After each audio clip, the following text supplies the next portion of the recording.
Good evening, our fellow educational researchers. Today is our first presentation, and the title of our article was Teachers' Perception on the Impact of Data Teams Process on Core Instructional Practices. My name is Janae Carey.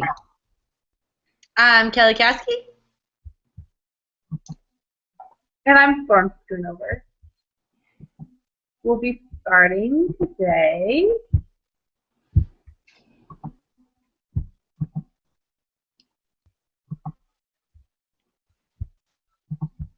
All right. So this research was conducted by Michael Schwanenberger and Christopher Ahearn out of Northern Arizona University. As Hostetler put in his article, what is good education research? Good research is a matter not only of sound procedures, but also of beneficial aims and results. And this is what these two researchers were looking at. They looked at the opportunities presented to them, focusing on student achievement as a dependent variable, and looking at what could be done to improve core instructional practices. From their research, they quoted Elmore 2007. The main thing is to keep the main thing the main thing, that being student achievement. They work systemically and systematically to master Common Core standards by looking at the use of data teams and the data team process, and looking at feedback on achievement from educators and administrators, and looking at what learning and quality of instruction improvement was noted from data team processes. This was an example of evaluation research. They looked to monitor the progress and judge the impact on data teams to make decisions to help streamline the process. Evaluation research focuses on making decisions about the program, which leads us to additional connections to our text. Again, it was Schwanenberger and Ahearn from NAU who evaluated this research. The purpose was to analyze the connection between data teams and student success. It's formative research because it's hoping to affect change to the program to make it more successful.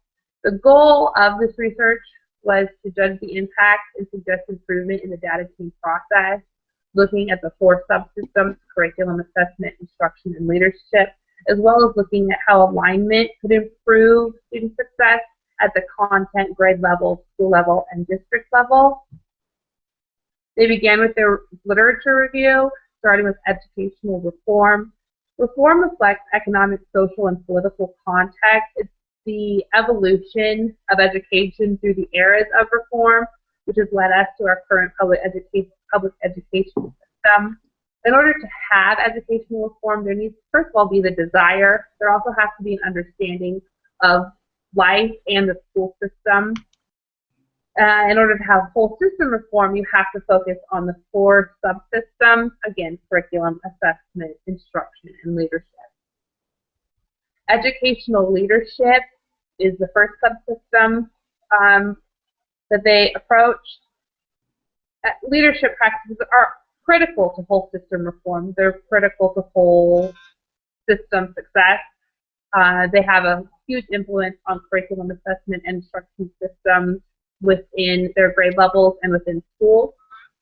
This was an evidence-based mission to look at meeting improvement goals, look at meeting action plans, and looking at meeting their success criteria by tracking progress on student achievement and instruction.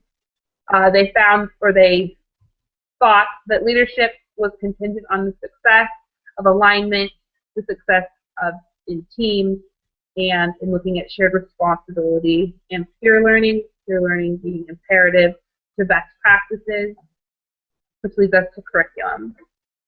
All right. Curriculum. This is the second cornerstone to reform and improve student learning efforts. Doffer said, clarify what students know. Therefore, through curriculums, we implement pacing guides composed of lesson plans focused on our desired achievements. Next, we have assessments. It is how we measure learning. And the third cornerstone of our system, reform and improve learning efforts. Assessments provide feedback to students on their progress and mastery of knowledge. Furthermore, it provides instructional strategies that may be effective for our teachers. Our final cornerstone is instruction. The better the instruction yields better learning. Therefore, posing the question, which instructional strategies will yield student improvements?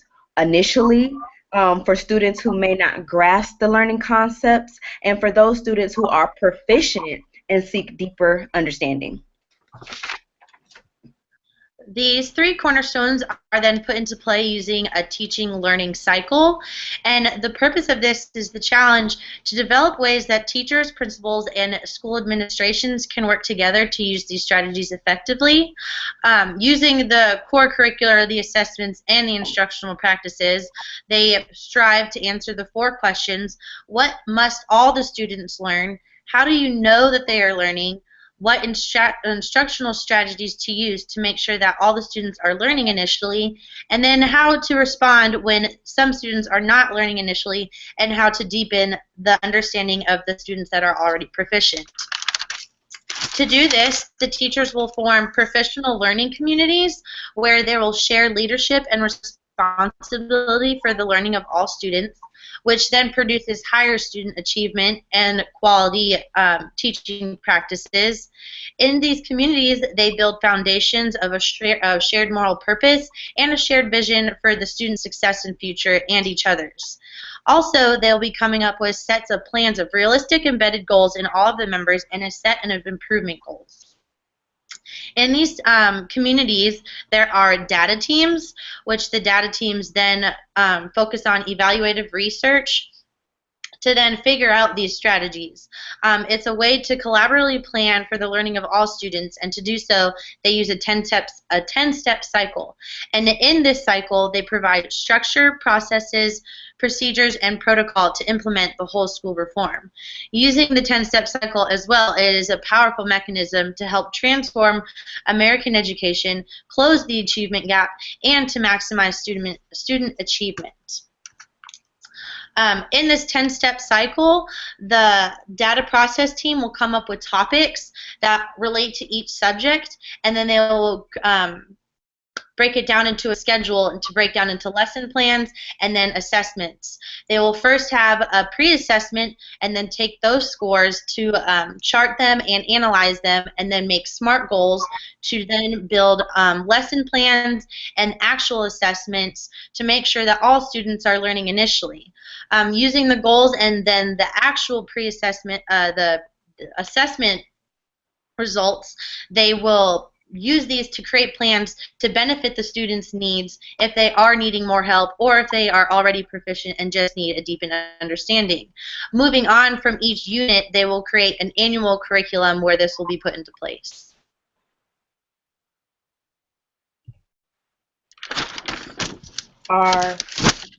And then the purpose of the study is through action research, where it determines the teacher assessment of the impact of the data team process.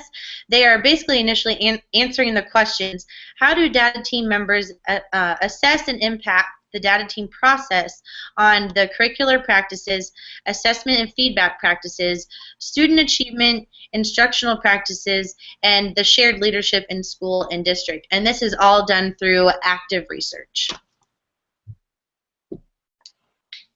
This brings us to our method of study. In Chapter 1, we learned about survey research and how the collection of numerical data help us answer questions about the current subject of study. This is done through questionnaires, interviews, and observations.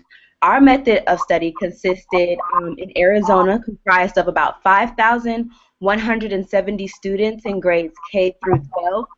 All teachers certified through Arizona were divided into these data teams based on their grade level and or shared students.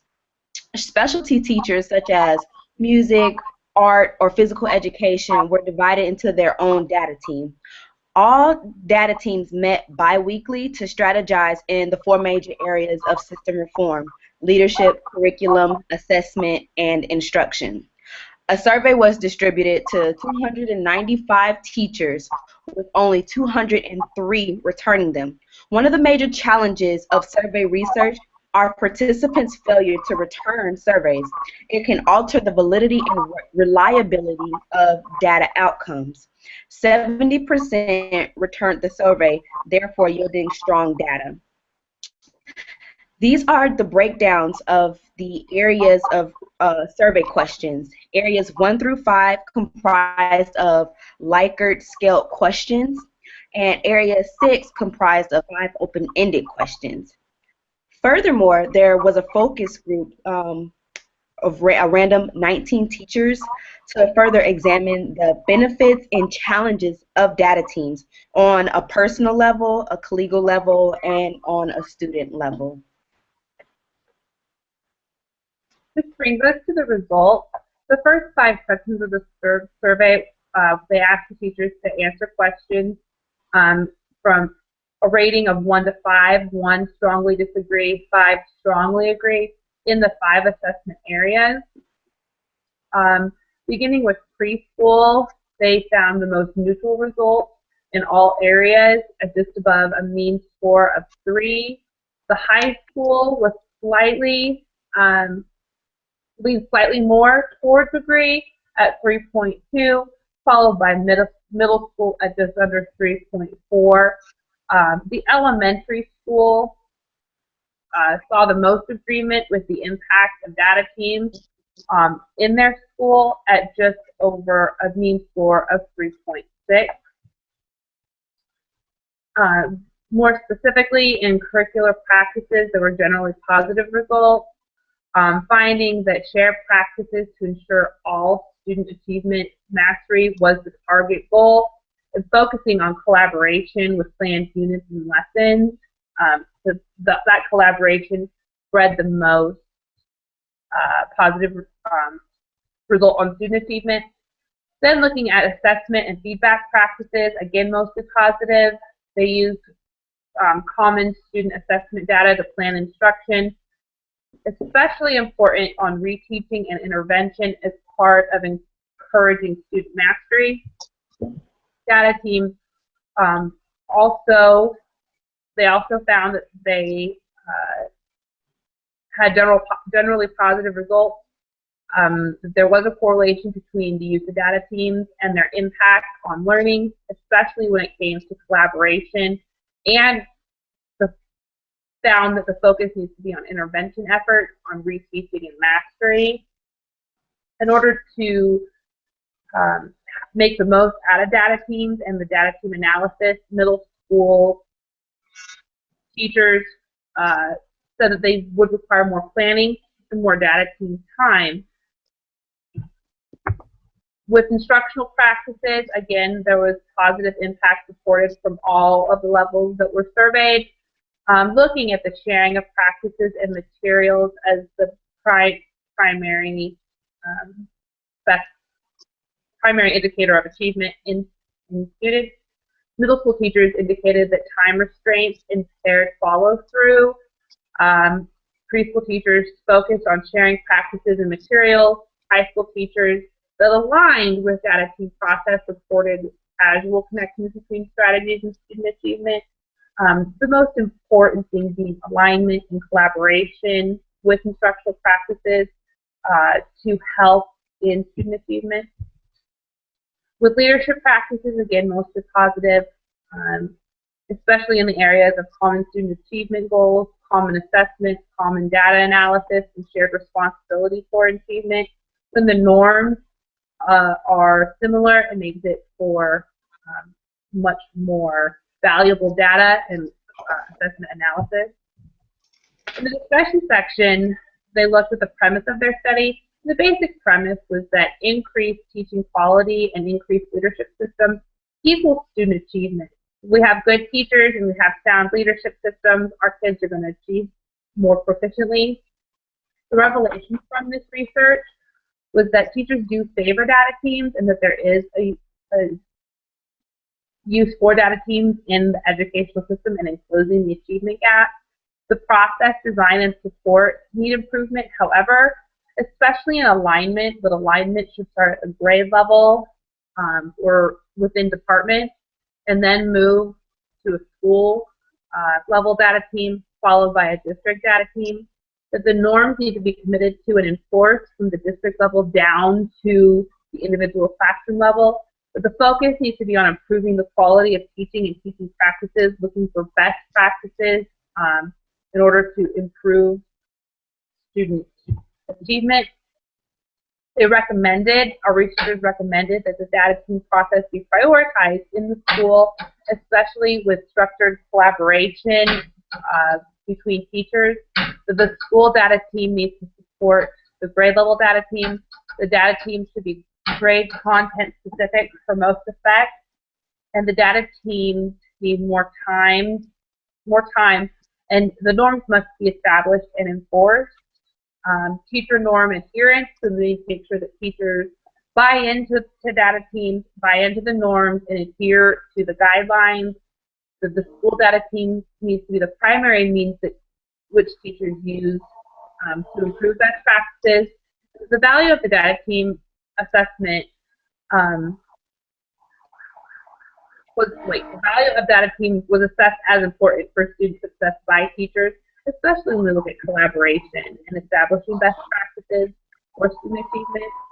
They ended their article with the quote, "Listening to the teacher's wisdom and advice may well be the most important finding from this study." Again, showing that collaboration and working together and using teachers to help teach best practices is going, and alignment is going to be the best way of increasing student achievement, especially when we look at data analysis and our data team process. Which brings us to our reference page. We use the textbook, Introduction to Education, the textbook, the Hostetler article, What is Good Education Research, and Schwanenberger and Ahearn.